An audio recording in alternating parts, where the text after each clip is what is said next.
Alright, so we're going to show you how to do a search of the McDelivery order numbers to see the video associated to a specific delivery. So to do a search, we're going to click on the little plus button on top here, and we will do, in French, we call it recherche de données. So it's the data search in English. So the first thing you have is a date filter, so you can be specific to a date and time. So let's say I want to search for the last 2 weeks. I can put my order number in here, so example 99547. And if I had multiple delivery stations, let's call it that way, or multiple cameras, I would have my sources here that would show me my different delivery stations. So I can select a specific source, and when I click search, it gives me all the results that were read with that specific number. So if I click on one of the results, it shows me the video associated to that result here. So we could see here the order number on the receipt, and when I click the play button, I could see the sequence that was associated with the packaging of that specific order. So you will see that sometimes we will read the receipt multiple times. That could be because the receipt moved on the table, or there's something that was hiding the receipt and then we saw it again. So it's possible that we read it multiple times, and every time we read that receipt, you'll see a little black tab here in the video timeline, and you'll also see the little pop-up here that shows the receipt number as well.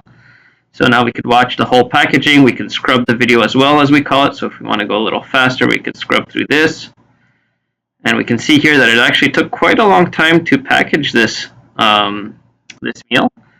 So we can make sure that everything got put into the bag and that it was packaged correctly. So let's say we're done with that one. We want to move on to a next one. So I'll put in the next number, 993cc. And these are all receipts that we printed ahead of time. They're actual orders. So 993cc popped up over here. Again, I have my little black tab that shows the order number as well as when we read that number, which is right here on the table. So I click the play button. Again, I'm in the fast forward mode at 4x the speed, so I can make sure that the meal was packaged correctly in the bag. I'll do another one here just to show you. So we have 59F8C.